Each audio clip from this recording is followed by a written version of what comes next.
কি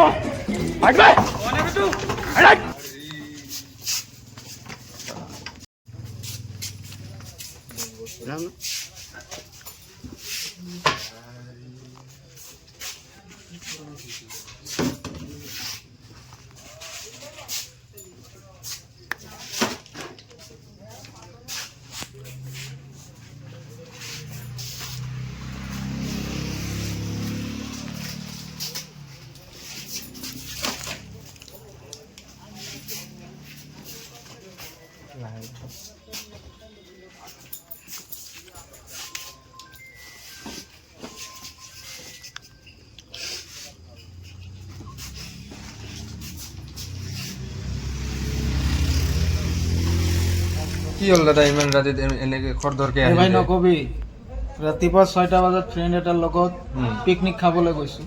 ইপিনে ঘৈণীয়েকে মোক ৰাতিপুৱাই কৈ দিছে, এই ক'ত যাৱা, গতিকে সন্ধিয়া লগাৰ লগে লগে যাতে এই বস্তুখিনি আহি পায় বজাৰখিনি। মইতো ভাই এতিয়া ৰাতি 12টা বাজি গৈছে আহি পাওঁতে পিকনিক খাওঁতে। যেইহে মাত্ৰ গেটটো খালি খুলছো, ঘৈণীয়েকেতো ভাই একদম ঝাৰু লৈ আহিছে মোক খেদি হা। অখন ভাই জীৱনৰ আশা বাদ দি পেলাই ডাইৰেক্ট ইয়াতে আহি গৈছো, আহি এই বস্তুখিনি ললোহে মাত্ৰ। ভাই কি কবি, তিৰিৰ জ্বালা।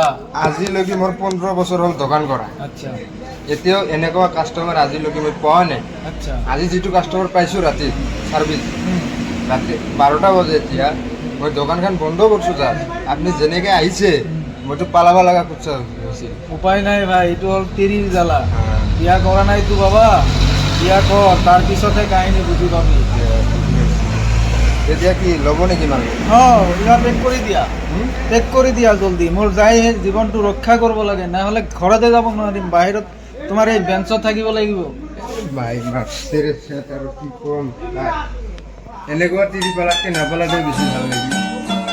উপায় নাই।